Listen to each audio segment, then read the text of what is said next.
few things to say.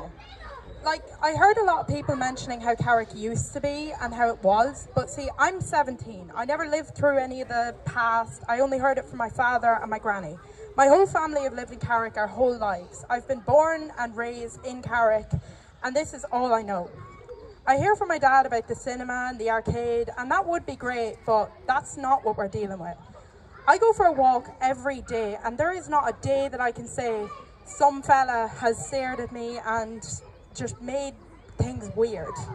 This town is not safe in any way, and living through that is terrifying. Like, there's been nights there where I've been out past dark, or when it's dark, and my father has had to drive through town to make sure that I got home safe, which isn't right.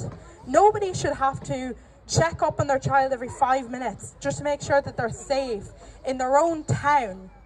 Like, I live up by O'Neill's off licence, and that's literally 2 minutes from here, and still my father has to drive around town to make sure that I am safe. And it is terrifying. I do not like living here, and I want it to change. I am only 17, so I can't really vote, but I want to make a change somehow. I'm not a public speaker. I don't know what to say here, and that's why I said I'd make it short, because I'm kind of not really great at speaking. But I just said that I'd need to come up here because everybody was talking.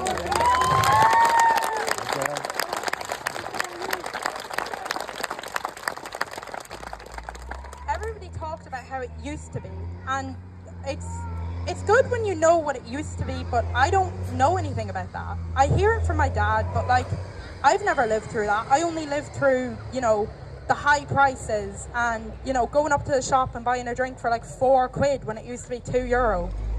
And that in its own is a problem. And, immigration and specifically asylum. Asylum is fleeing from war. But before any of this, it was the men fighting the war, but all I ever see is the males of this country, or well, other countries.